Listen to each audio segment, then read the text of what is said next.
नमस्कार. प्रेमिलाच रेसिपीमध्ये तुमचं सर्वांचं खूप खूप खूप स्वागत. आज आपल्याला हिवाळ्यामध्ये आवर्जून केल्या जाणाऱ्या आलेपाक वड्या तयार करायचे. आलेपाक वड्या तयार करण्याकरता खूप कमी साहित्य लागतं आणि झटपट तयार होतात आणि या वड्या भरपूर दिवस टिकतात सुद्धा. सर्दी खोकला झालेला असेल तर अशा आलेपाक वड्या खाल्ल्या तर सर्दी खोकला लगेचच कमी होतो आणि सर्दी खोकला होऊ नये म्हणून सुद्धा या थंडीमध्ये आलेपाक वड्या खाल्ल्या जातात. तर आलेपाक वड्या तयार करण्याकरता काय काय साहित्य लागणार आहे आणि त्या कशा तयार करायचे हे बघण्याकरता लगेचच किचन मध्ये जाऊया. जर माझ्या रेसिपीज तुम्हाला बघायला आवडत असतील तर एक लाईक जरूर करा आणि जे कोणी आता माझ्या रेसिपीज नव्याने बघत आहेत त्यांनी माझ्या चॅनेलला जरूर सबस्क्राईब सुद्धा करा. तर आता वेळ न घालवता आपण आपल्या रेसिपीला लगेचच सुरुवात करूया.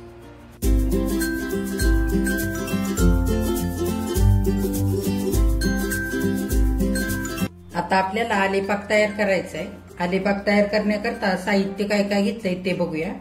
इथे मी आलं स्वच्छ धुवून सुरीने साल काढून घेतले. हे बघा, आधी आलं स्वच्छ धुवायचं म्हणजे त्याची सगळी माती असलेली निघून जाते आणि सुरीने असं हलकसं साल खरवडून घ्यायचं. इथे मी अंदाजे साखर घेतलेली आहे. आपल्याला आलं बारीक आता चिरून मिक्सरमध्ये बारीक करून घ्यायचंय. नंतर ते एका वाटीने मोजून घ्यायचंय. त्याच्या दुप्पट आपल्याला साखर घ्यायची. त्याच्याकरता मी इथे अंदाजे साखर घेतलेली आणि 2 चमचे आपल्याला तूप लागेल. आता आपण आधी आल्याचे तुकडे करून घेऊया. ह्या आल्याचे लहान लहान तुकडे करून घ्यायचे. हे बघा, आलेपाक वडी करताना आलं फार असं कोवळं पण नाही वापरायचं आणि फार असं निबरजून झालेलं पण नाही घ्यायचं. आलेपाक वडी करता आलं फार कोवळं वापरलं तर आलेपाक वडीला पाहिजे अशी आल्याची चव लागत नाही आणि फार जर निबरजून झालेलं जर आलं वापरलं तर आलेपाक वडी खूप तिखट लागते आणि जून आल्यामध्ये खूप असे रेषा रेषा पण असतात, त्या बारीक होत नाहीत. त्याच्यामुळे आलेपाक वडी अशी मऊ लागत नाही खायला.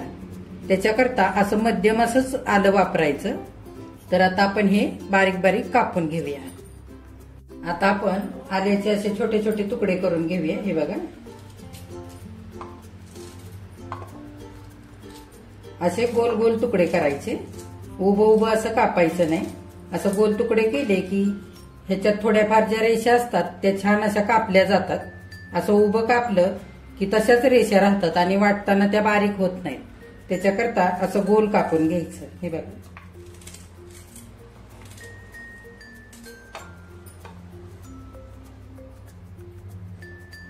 हे बघा, असं सगळं आलं आपण आधी असं कापून घेऊया. असे लहान लहान आल्याचे सगळे तुकडे करून झालेत. आता आपल्याला ते वाटून घ्यायचे. असे तुकडेच करून घ्यायचे. आलं खिसून सुद्धा नाही घ्यायचं. आलं खिसून जरी घेतलं ना तरी त्याच्या रेषा त्या तशाच राहतात आणि आलं वाटल्यानंतर त्या रेषा अगदी बारीक वाटल्या जात नाहीत. त्याच्याकरता हे बघा असंच कापून घ्यायचं. त्याच्यामुळे रेषा सुद्धा ह्याच्यातल्या कापल्या जातात आणि आलं चांगलं बारीक व्हायला पण मदत होते. तर आता आपण थोडं थोडं आलं घेऊया मिक्सरच्या भांड्यामध्ये आणि बिना पाणी घालता आपल्याला हे बारीक वाटून घ्यायचे, अगदी गंधासारखं. हे बघा, आलं चांगलं बारीक वाटलेलं आहे. हे बघा, अगदी गंधासारखी अशी पेस्ट तयार झालेली आहे आल्याची. आता बाकीचं उरलेलं आलं आपण असंच वाटून घेऊया. बघा, आल्याची अगदी अशी बारीक गंधासारखी पेस्ट करून तयार झालेली आहे. ही आता आपण एका वाटीने मोजून घेऊया. हे बघा, ह्या वाटीने मी आल्याची पेस्ट मोजून घेतली. 1 वाटी भरली. त्याच वाटीने 2 वाटी आता आपण साखर घेऊया.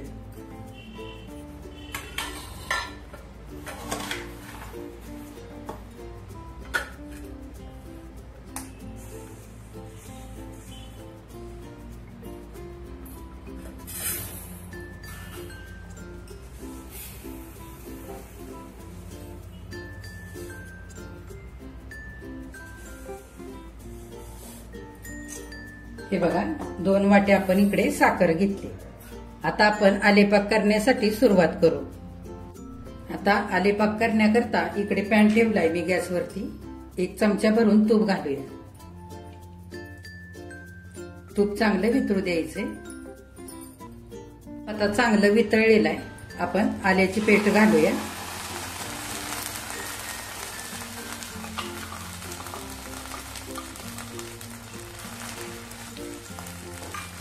आता ह्या तुपावरती आल्याची पेस्ट चांगली आपल्याला परतवून घ्यायची. गॅस मध्यमच ठेवायचा. आल्याचा सगळा कच्चापणा जाईपर्यंत छान परतवायचंय. हे बघा 2-3 मिनिटं बारीक गॅसवरती आल्याची पेस्ट चांगली परतवून घेतलेली.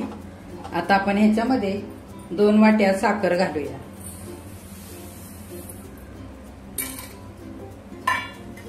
आणि चांगले एकजीव करून घ्यायचे. आल्याची पेस्ट आणि साखर चांगली एकजीव झालेली आहे. आपल्याला आता हे मिश्रण चांगलं असंच परतवून घ्यायचंय. एकसारखं हलवून घ्यायचं. 2-3 मिनिटं झालेले मिश्रण असं सैलसर असं झालेलं आहे. हे बघा पातळ अगदी. हे बघा आता 12 ते 15 मिनिटं आपल्याला मध्यम गॅसवरती सारं मिश्रण घट्ट होईपर्यंत चांगलं परतवून घ्यायचंय. आणि 2-2 मिनिटाला हे मिश्रण हलवून पण घ्यायचंय. बघा 3-4 मिनिटं आणखी झालेले आहेत. असं मिश्रण आहे बघा घट्ट व्हायला लागलेलं आहे. आता आपल्याला आणखी 4 ते 5 मिनिटं लागतील. तुम्हाला जर आलेपाक करताना साखर नसेल वापरायची तर तुम्ही गुळ सुद्धा वापरू शकता. पण गुळाने काय होतं, आलेपाक वड्या लवकर मऊ पडतात. त्याच्याकरता साखर वापरली मी इथे. तुमच्या आवडीप्रमाणे तुम्ही साखर किंवा गुळ वापरू शकता. हे बघा आणखी 2 मिनिटं झालेली आहे. असं मिश्रण चांगलं घट्ट व्हायला लागलेलं आहे. आपण आता 1 चमचा भरून तूप घालूया. तूप घातलं की या आलेपाक वड्या छान मऊ लागतात. आणि चांगले एकजीव करून घेऊया.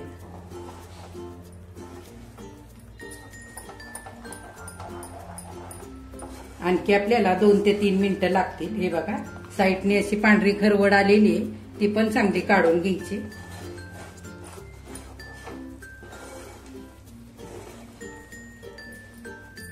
हे बघा 2-3 मिनिटं आणखी झालेली आहेत. मिश्रणाचा चांगला गोळा व्हायला लागलेला आहे. आता आपलं मिश्रण तयार झालेलं आहे थापून घेण्याकरता.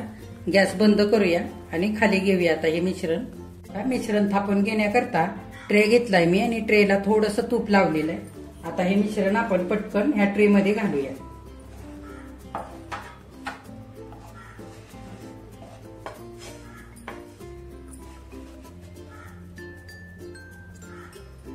आणि आता हे चांगलं थापून घेऊया. हे बघा फार जाड पण नाही थापून घ्यायचं आणि फार पातळ पण नाही करायचं. हे जरा पटापट करायला लागतं. थंड झाल्यानंतर हे चांगलं थापलं जात नाही.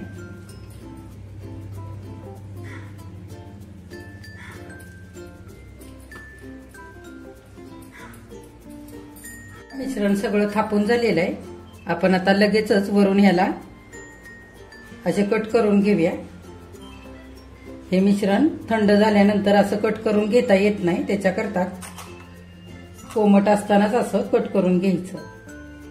आणि ह्याच्या लहान लहानच वड्या करून घ्यायच्या. फार मोठ्या पण नाही करायच्या.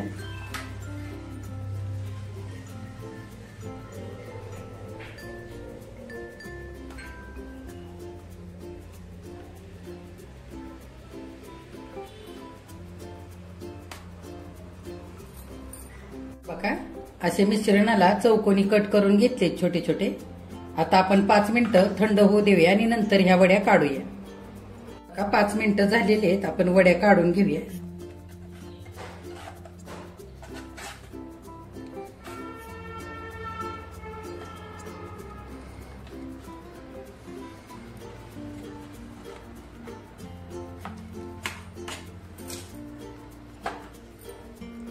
हे बघा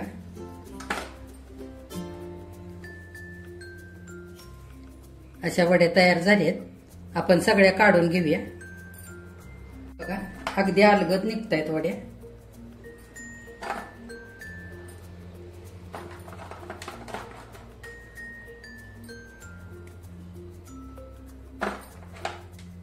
आता ह्या आपण सगळ्या एका डिश मध्ये काढूया. एक वडी तुम्हाला तोडून दाखवते. हे बघा वडी किती मस्त झाली. अगदी मऊ आणि मस्त खुटखुटीत झालेली. हे बघा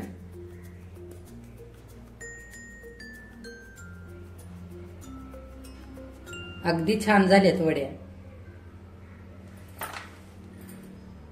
हे बघा, आलेपाक वड्या आपल्या करून तयार झालेले आहेत। किती मस्त झाल्यात बघा, मऊ आणि खुटखुटीत झालेले आहेत। ह्या आलेपाक वड्या तयार करताना अशा छोट्या छोट्याच करायच्या, फार मोठ्या नाही करायच्या। ह्या आलेपाक वड्या थोड्याशा तिखट लागतात, त्याच्यामुळे एका वेळेला एक मोठी वडी नाही खाल्ली जात आणि मुलंही नाश करतात। त्याच्यासाठी अशा छोट्या छोट्याच वड्या करायच्या। ह्या आलेपाक वड्या सर्दी खोकला झाला असेल तर एखादी खाल्ली ना तर लगेचच सर्दी खोकला कमी होतो। आणि जरी सर्दी खोकला नसेल झाला तरी अशी थंडीच्या दिवसात एखादी वडी खायची, म्हणजे सर्दी खोकला होत नाही। आणि ह्या साखर घालून केलेल्या आलेपाक वड्या 3 ते 4 महिने हवाबंद डब्यामध्ये आरामात टिकतात, मऊ पडत नाहीत, अशाच राहतात छान खुटखुटीत।